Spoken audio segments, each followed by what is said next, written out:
My man was pumped. He got him a pot still. He said he had been chasing after this thing. Chasing? Yes. And he said he was going to go buy a lottery ticket now because he felt lucky that he finally found what he's been looking for. Well, so good for him. My man is somewhere tonight probably very disappointed that he...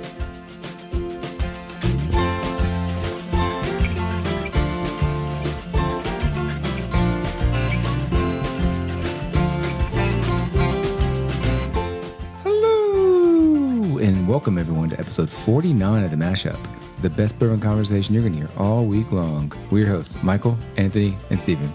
Hello, fellas. What's going on, guys? You know who this is? Oh, my God, he's back. Oh, I'm about to bring some life to this party again. Well, fellas, do you know what this episode is?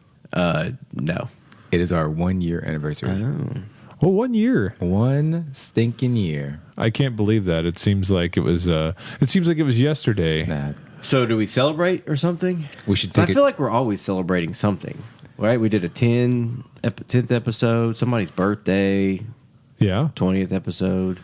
I think it'll probably slow down now, but I thought it'd be fun to reminisce on our personal favorite episodes that we've recorded. Who's going to go first on this one? Because I have a very distinct episode in mind. Oh. Well, lead us off. Yeah, you got to go then. So if you guys remember when we started this podcast, it was back during the times when basically the country was locked down, right? And so we were... It seemed like a good new thing to do. It did. It seemed like a good thing to do. But then I also was staying home and quarantining because we didn't have vaccines yet, or we had just got them and everything else. And I was worried about, family members and things like that. And so we were starting with me on Zoom. And one of the first few episodes where we stopped doing Zoom was episode 9, where I remember, I think it was the first time we maybe had done a doubleheader episode. And it was where we did Woodford Reserve Rye. You guys remember that? Oh, yeah. I remember that one. That was like the second episode of that night, I think. Mm-hmm. It was the second episode. And it was kind of on a whim. We're like, hey, let's just do a second one. Yeah. Yeah. And none of us, I don't think any of us were expecting to actually like the Woodford Rye as much as we did. But it almost didn't make the episode. It was almost gone. I wonder why we decided to even do that bottle. I don't remember. I think we hadn't done a rye yet. I know we did Baby Saz was our very first one. So yeah. I don't know. We needed Woodford, I guess. I don't know. I just remember we started drinking that. We liked it. And, we had our old Purple Panda mics and everything else. So it sounded like we were just having like a little party over here. And it really did feel like it. And so it was just a really fun, memorable episode for me. Oh, yeah, that was good. Which leads me to my favorite one is the one that we did at my house. So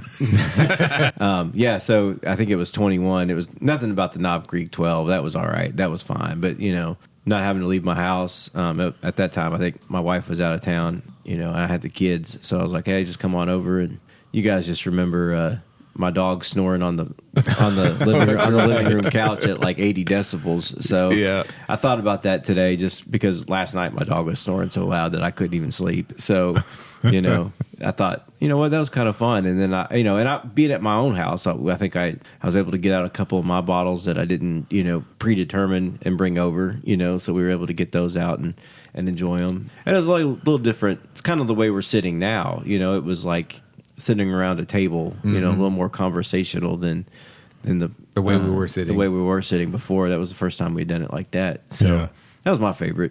That was a lot of fun. And I remember... oh, yeah. And also, Anthony almost got attacked by my 8-pound dog, too. Yeah. That dog hated me. The other dog, he hated Anthony. Anthony's like, man, I might need to go home. I was like, he'll be all right. Don't worry. He's growling at me. By the night, they're best friends. That's true. He has a way with people and animals like that. Yeah, he does. A lot of people growl at him at first, but, Well, I'm going to go way back on mine. My favorite so far has been, I think, episode 6. It was the Maker's Mark cash strength episode. Okay. I think the only reason I like it is that anytime I can complain about the Maker's Mark Ambassador program, I'm all for it. Yeah. Of how they've pretty much dropped the ball on it over the years. But they're doing so much now, though. That is true, but they still drop the ball in the Ambassador program. I remember that bottle tasted pretty good, though. Yeah. We did like that one for sure. So speaking of, I got into the Ambassador program late. I've been in the bourbon for a while, but I hadn't been in, we hadn't gone to Makers. And so I joined. So now coming up this summer, I believe my bottle will be ready. So, we can be like rookies all over again, go in there and buy the Makers t-shirt and the glasses with the wax dipped on them, everything dipped in wax. Are you going to get anything other than your name on the label? Can you get like any other personalization? Yeah, everybody always wants to just put their name. I wonder if I can do something else. When I went, it was just pre-printed, and you just took it off the sheet and just stuck it on the bottle yourself. Well, there you go. Another strike against them for the ambassador program. What if I pretended like I was falling into the hot wax? Like I slipped or something, or I dropped my phone in there. I should bring my old phone. I just got a new cell phone. But the old one I still got at the house, and just toss it in there. I should bring it in there and act like I'm trying to take a picture of the wax, and I drop it in. See what happens. Well, before we get into our bottle this evening, we're gonna do an update on the shout outs that we're gonna start doing on people that leave review for us on Apple Podcasts. We did have one anonymous one this week, or time of this recording. So you know who you are. Big shout out. Thank you. Thank you, anonymous. I mean, the easiest way to get your name on this thing is to give us a review. But if you leave a bad one, you're not going to get a shout out. So that's right. That's true. We might make fun of you on this thing if you leave a bad one. Maybe it's a pot still. By the way, speaking of, I saw in a bourbon group that I was in today, this guy he was at Costco, and it was not here in town, not here in Lexington, it was somewhere else. And I mean, my man was pumped. He got him a pot still. He said he had been chasing after this thing. Chasing? Yes. And he said he was going to go buy a lottery ticket now because he felt lucky that he finally found what he's been looking for. Well, good for him. My man is somewhere tonight probably very disappointed that what is it? One man's trash is another man's treasure. Well, that one seems to be trash for everybody. So it wouldn't be appropriate to celebrate a 1-year anniversary without saying something about pot still. What if I took a pot still to the maker's wax and tried to dip that big long neck into it? There's no competition there. No, I mean the only good thing is the wax would make it harder to open, and then we wouldn't have to drink it. So actually, you're sealing it so no one can drink it. That's right. Yeah, I don't want anybody. Time capsule style. Sorry. Just bury it after you dip it in the wax. Just bury it. They'll find it a couple 100 years from now, and they'll still think it's bad. Well, I'm pretty excited about tonight's bottle for our 1 year. We are going to go with the Weller CYPB. The Weller CYPB. So CYPB stands for Craft Your Perfect Bourbon. And the distillery is Buffalo Trace. The bottle date is 2021. ABV is 95%. Proof is 47.5. This is non-age stated, but on the back of the bottle and in press releases, they say approximately 8 years old. The mash bill is, of course, undisclosed because it's Buffalo Trace, but it's their weeded mash bill. And the MSRP on this thing is $50. All right. Oh, so it's pretty reasonable. Yeah, so that wouldn't be bad. Oh, yeah. So if I found this on the shelf, that's pretty good. Yeah, I mean that's about right. Yeah. So the bottle looks just like all the other bottles that Weller has put out. I believe, if I'm not mistaken, this was the first one to do the cork on top. I believe. I think you're right. OWA switched to it like right after that. Yep. But like Weller Special Reserve and Weller 12, they still have the screw tops. Yep. Both of them do. Even Weller 12.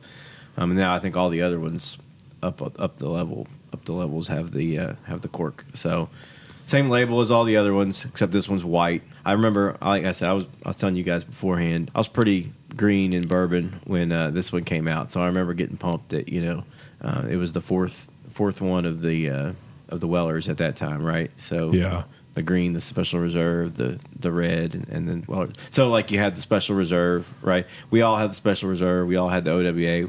All of us here have the Weller 12, right? So then we just except for one the guy. next that one hurts. Oh man, that never gets old. Never does. Yeah, that never gets old. But anyway, it is. I was a little disappointed with the name CYPB. What a stupid. I felt like you could have come up with something. Yeah. Even if it does mean craft your perfect bourbon, people were voting on all of these things. Why couldn't you also vote on a name for it? Yeah. So anyway, that part leaves me a little disappointed. The back of the bottle, I believe, is okay. So it's got a little bit of a history about the CYPB, right?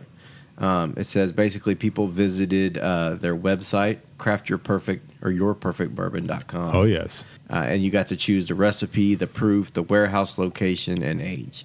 We know how much you care about warehouse I was going to say, location. I'll be honest, I care about none of that stuff, really. People got on there and voted. I guess they probably didn't give you an option for another brand, like with what's your perfect bourbon, and they usually Heaven Hill. That probably wasn't an option at I think Buffalo the Trace. mash bill was like general, like would you want meat, wheated, or rye, or It says it's a limited edition, but they put it out every year, so I don't know if that's really limited or not. But yeah, and the first year was 2018 was the first year they put it out, even though they launched that website I think in 2015. So it does say 8 years right here on the back. It says, but it doesn't say. Does it say actually 8 years? Yeah, it says a wheated recipe bourbon aged on the highest warehouse floors for 8 years and bottled at 95 proof. Oh, so I guess that kind of is an age statement. Yeah. So you obviously didn't do any legwork for this episode. Oh yeah. So Dropping the ball. Caught me sleeping. and I'm sure that this is just like generic on every Weller bottle, but it says, "Let us know what you think about the WL Weller bourbon." Mm-hmm. Well, we obviously did. I mean, that's why this bourbon is out, because they let you know. Like, why? That's funny. Why would I give you my opinion on something that I've already gave my opinion on? It's like you call the comment line, like, I don't know if you guys remember back in the day with the fast food restaurants, you could call like and just say, like, tell us what you think of the chicken nuggets. Like, okay, yeah, sure. Just like that with the bourbon. So the McDonald's right over here, close to our house, it has one of those things on the window, the drive-through window. It says, like, let us know how we're doing. Yeah. And it only gives two options for letting them know how you're doing. Oh, God. An address, a physical address that you can mail a letter to, and then there's a fax number. Oh. So, wow. They clearly care about what you think in the moment. Absolutely. Right? I mean, I'm so hot about you get my order wrong, I'm going to mail you a letter. And 3 days later, you're going to get that letter about those fries that you got wrong. Yeah. So my wife, like, where are you going? I'm going to UPS to send a fax. I got to go McDonald's send this fax right now. Right now. But so anyway, it says maybe you could let them know. You could say, "Oh, I voted for 9 years, and you chose 8 years." Yeah. So you're going to let them know right there at Mark Brown doesn't Weller care at about Bourbon. the people. Weller at bourbonwhiskey.com. Yeah. He doesn't care. I don't know who that is, but he didn't care. But other than that, there's not much to this, really. Do you think that this catches the eye on the shelf? I think the white probably stands out because I don't think there's that many white labels besides. I'm thinking the first thing that came to mind when you said white label was Evan Williams. Right. Yeah, exactly. For me, it's hard to say that because my mind is already tainted at knowing that this is a really good one to have. You know what I mean? Like, Yeah. I automatically, my eye goes to the white labeled Weller if I see a picture of a bunch of the Weller lineups. You know what I mean? Like, I would need somebody that knows nothing about bourbon to say, does this catch your eye? Yeah, I know what you mean. Yeah, it makes sense. But I think of all the Weller labels, though, like if you think about the foolproof and OWA and everything, I don't know what it is. I think I said the same thing we talked about 1792 small batch. I said I like the cream colored single barrel the most. So I don't know. I like the way this looks. I think I like the foolproof, the blue. Blue? I think the blue is my favorite. There you go. Yeah, the blues always look even on the 1792. Weller 12 is black, Stephen. Oh, Yeah. So I don't have that one. Yeah, that's why I was just giving you an idea about what that one I might might look like. black. So I'll look for it If you next ever time I see go. that, yeah. Next time I go to Kroger, If you I'll ever look see for that one. It always looks like Steelers colors to me, even though it's not like yellow enough. But that's what it reminds If you me ever of. see one, pick one up for me, okay? it. Okay. Yeah. Yeah, appreciate it. Maybe I have a 2-for-1. So these things these things hit the market and they were really high, right? I mean, they've kind of stayed at about the same though for years now, 500 to 600. Yeah. They I went think- up a little bit for a while and then they've kind of come back down a little bit. Yeah, I think the big problem is that Is that secondary at the store? No, it's secondary, Yeah, yeah. yeah, no. I think the big problem is that when this thing came out, I just remember thinking like, "Oh, this is going to hit retail, and I'll actually be able to get it." How silly, Because Right. I don't know that anybody. I didn't know anybody that got one for the first 2 years. So I don't think I did either. Yeah. I'm trying to think. I remember a store here in town that I was always visiting. I think they got one in one time, and it kind of surprised them, early on. Yeah. But, he just told me about it. He's like, "Yeah, we got one," and he goes, "Somebody was here and they got it." They didn't. So I don't know. I mean, it's I think it hovers around 550 to 650 or so now. I think. yeah, it was higher than that for a while. Yeah, it was. Yeah, It was. It's come down a little bit, which is weird. I don't know. Some things are weird right now. yeah. Bottle prices are kind of stupid. So, I guess that's why we have to end up, tasting to see what we think, right? so 95 proof. What is that like? That's higher than all the others, right? So at that time, that was I guess they had OWA at that time. Yeah, it's higher than the 12 12 and Special Reserve. yeah, those are both 90. Yeah. Well, fellas, should we go for our first notes? I smell fresh berries. I get a rich, luscious, like brown sugar and vanilla. Okay. And a little bit of honey. Yeah, I agree with that. There's definitely, to me, this is one of the better noses of all of the episodes. My opinion. Go ahead and crucify me for it. Are you saying this is better than straight from the barrel? Just because the straight from the barrel and even the gold in some respects had really nice noses. They also like bit you a little bit. This is a little softer. I don't get a ton of ethanol. I don't know if you guys do. So would you say it's pretty close to perfect? I see where you're going. I don't know, because having tasted some of the BTAC stuff, just very, very briefly, those are some noses to be, if you're comparing them, those are definitely going to be better than this. But this is, my opinion, a little floral too. Is there chocolate in there? I don't know if it's chocolate or butterscotch. I'm getting a little butterscotch.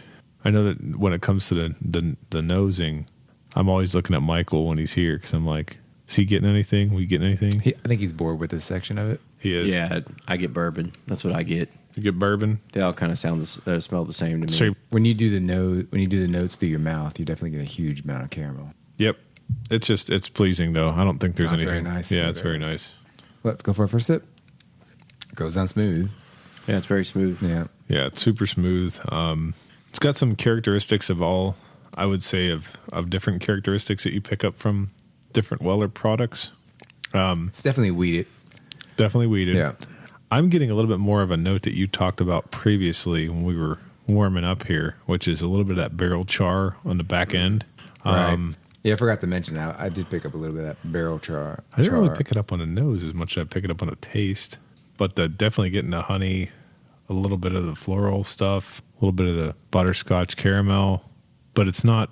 It's real subtle. It's subtle. Everything's subtle. Everything's very subtle. It's like a. It's delicate. I'm having a very fine sip in a small, tiny glass, and it's a very expensive sip.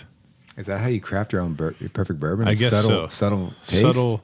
So, like, I remember we went to the distillery one time, I think my wife and I, and they had, like, iPads sitting there where you could vote on this kind of stuff, I think. Yeah. Like, just like the website you could do. But they had it, like, the website already pulled up on an iPad. You can sit there.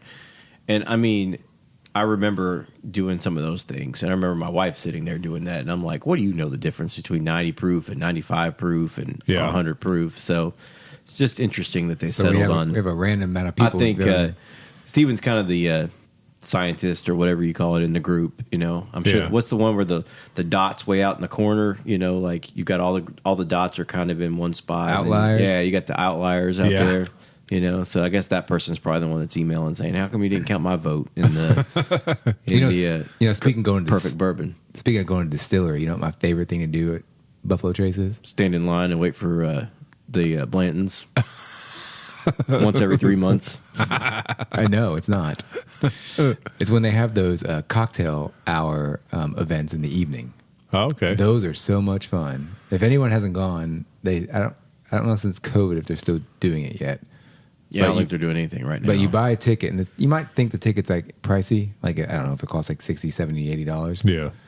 But you go there, you go to their like reception area. They have I'm not kidding you, like mountains of appetizers and hors d'oeuvres and fruit and cheeses. Wow. You go to the bar, they have a signature cocktail. I mean, there's so much food. They actually have some vendors that come there and give you food, try out different things. It's just a great time, great evening. Man. It's all open. I mean, you pay your ticket and just go in and enjoy yourself. So seriously though, at Buffalo Trace, you stand in this line, okay? Does Freddie Johnson come out and give you root beer and smile at you? I don't care if Come he's on. picking up my trash, but Oh, come on. I mean, these people treat him like the worst part is standing in line. Yeah. Like you have to stand in line, and standing in line with other bourbon people is the worst thing in the world because they want to tell you about bourbon. And I don't want to hear it, right? You know, you know who these people are, right? You're like Bourbon Grinch tonight, but I know what you're talking about. Yeah, they're talking about like everything that they have, and Yeah, and you know Yeah. they've got all this, and you want to tell them that they're wrong. Yeah. Like, you know, you're wrong, dude. You're Yeah. just telling us they're, you know, not. I don't care about their opinion on what something tastes like and all that kind of stuff. Yeah. You know, they're just trying to tell you facts, and they're wrong. they're trying to tell you like there's a bourbon that says it's high rye on the label, and they're like, it's not really high rye though. It's actually weeded. And you're like, you know, no, and they're it's like, high oh yeah, rye, you know, they've got this. They've only got this kind and this kind. I'm like, no, they got more than that. But you know, Yeah. so it's the worst. I like salty Michael when he comes back from a hiatus. Yeah. Can you tell I've been kind of down on bourbon lately? He's got some angst. Yeah, you got some angst. I don't know. I'm just kind of down on it. What's Why is causing that? you to be down? I don't know. Just too many people in it now. Yeah. Too many people. Too many people out there. I don't know, trying to make money and do all that kind of stuff. Which hey, I like making money too. But Well, I say we pick that up in a second here after we, decide of on course, what we yeah. think about this. Yeah. But because I do want to talk about that because I feel like that's something that gets a lot of people down. Well, with that, thanks for listening. I'm just kidding. oh man, So, fellas, would you pass, try, or buy on the Weller's CYPB? oh I'd buy it. I was talking. We were talking about secondary prices. I wouldn't pay secondary, but I'd pay half of secondary for it. So I would buy it. Yeah, I would too. As you mentioned, when this bottle came out, I was just hoping, I don't know if it's like a dream I had, like I'm just going to walk in and find it. Well, it never happened. I never won a lottery. Saw other people do that. And this was the first year I had the chance to buy the bottle. So it's the fourth release. And as soon as I got it, unlike other bottles, so sometimes I get a special release bottle, I bring it home, I set it on the shelf, and I just look at it for a while because I'm like, I don't know if I ever get it again. I want to wait till I get a backup to open it. I didn't do any of that. I got this bottle. I had family in town that same weekend, and I opened it. And I said, I'm opening this. We're going to drink it and find out what the hype's about. And it has changed a little bit in flavor, not necessarily for better or worse. It was good then. It's good now. And I would definitely buy it all day if I could find it. And similar to what Michael said, like, half a secondary maybe. That would be the tops. That's what I was for me. thinking. Some buddies and I were discussing this the other day. He was out somewhere and someplace had a CYPB for $300, and I think he saw it online or something. He's like, I'd buy that at $300. Just because it's still a pretty good deal. I think. Yeah. What do you You think? guys have different reactions than I did. What do you think? I would buy up to a point, I think. I don't know if I even would go half a secondary. Okay. I'm thinking in my head of just some of the other bottles that you can buy from overseas and get shipped here. Oh, for you're talking that. about Blanton's. Specifically straight from the barrel. Okay. Yeah. And I don't know, like, I guess you can pretty much get that from overseas. You can get that for under $200, right? A bottle? Yeah, usually, yeah. Yeah. And so if I'm going to start paying $300 for this bottle, I get that. and That we makes sense. we were saying the Blanton straight from the barrel should be a BTAC replacement. I know, or and be I still added agree. to. I still agree with that. So Yeah. so I'm going to be, I'll be a buy up to, I'll pay $100 for the bottle. Okay. I mean, you're going to laugh, but No, that's listen. I mean, there are people out there right now, and I don't want to transition to talking about what Michael mentioned about being sort of burnt out from bourbon, but it's almost kind of like the perfect transition to it, especially on the 1 year anniversary here, is that there are certain bottles out there when you think about it, like think about something as simple as E.H. Taylor, right? If you can get E.H. Taylor for $40 to $45, which is its retail price, it's great. Should you be going out and spending $100 on E.H. Taylor? Probably not, but people do it all day, right? yeah. And so that's the kind of dichotomy, I guess, that exists in the bourbon game where things are worth to you what or to anybody what they would pay for them, but what are they buying them for? Are they buying them for an investment? They buying them to drink them and enjoy them? Like, that's why I think when I got this, I said I'm going to open this because I have my brother and my dad in the same place, and I want to enjoy this. You know what I mean? And that's what it's a great about. reason. But Yeah, that's a great reason. but I don't know. Take it. Yeah, take no, it I from mean, there. I I guess. think I don't like paying that much. I would never pay that much, half a secondary for a bottle, unless it was something like this. I'm not paying half of secondary, or when I say half of this bottle, so $200 or $300 for some of the dumb things that are out there now. Like I'm not buying a 4 gate for $300 or a pig whistle or whatever that thing's called, or whatever the what's the other one? There's another one that sits in a case over there at Total Wine with a pig on it too. I'm not paying $400. The pig leg porker, pig leg. Is that what it is? Pig leg porker. Yeah, I'm not paying $400 for that thing. Or, yeah, it seems excessive. Or any of. I just feel like, and that's what gets me down on right now, is like I feel like everything is just so expensive. Yeah, and anything that is reasonably priced, there are a million people just sitting in parking lots waiting on, and I'm never going to get those anymore either because I work and don't, and they have crotch shots to show off. and they are going to do that. And anything else, like we've talked about before, when you go into Total Wine and you see their murderer's row of picks that look ridiculous sitting there of 20 brands that you've never heard of for $85 each, I'm not doing that either. Yeah. So that's why I'm just kind of down, because you just walk up and down the aisles now and you're like, this is a bunch of crap. So yeah, it has sort of crossed the threshold now where premium bottles, like every bottle, even like I know a friend of mine happened upon a Michter's Toasted Rye, I think, the other day, and it was at retail, and that was, I think, $100 or $109.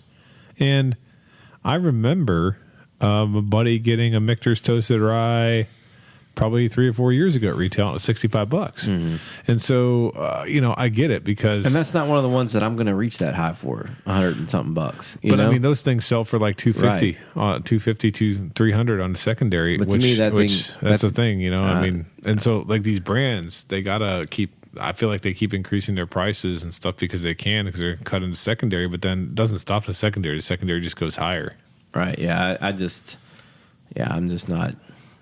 I'm not up on that. Yeah, I just know that I got good things. We're sitting here looking at this Buffalo Trace store pick that's just great. And I'll just keep buying those. Like, those come out enough, and they don't really raise their prices, don't really go up, and so. And I think that's important, because we had this conversation, right, Steve? We were talking about the fact that we all have the conversation, but it's when you're looking at price. I mean, we've all texted each other at different times. We're looking at something on the shelf, and we're like, do you think this is worth it? We should record a podcast, review it, do something with it. And we found some pretty good stuff, I think, over the course of nearly 50 episodes, where we'd say, like, this stuff's moderately priced and it's not going to break your pocket. Well, it's good stuff, Yeah, just looking back at, going through all the episodes before we started, and, just kind of reminiscing about the old ones, and picking out the episodes that we enjoyed. I mean, they're all, for the most part, within reach of everyone. Yeah. And I mean, I think I wish I had a tally of how many of us, like, passed, tried, or bought the bottles, but I'm sure it was pretty high, at least trying or buying. Most of them. Yeah. But you think about, like, I go back to the episode that we did at my house with the Knob Creek 12, and it's like $100 for that bottle, like, and we're all like, that's not worth that, Yeah. I mean, it's good, but don't go spend $100 and something on it.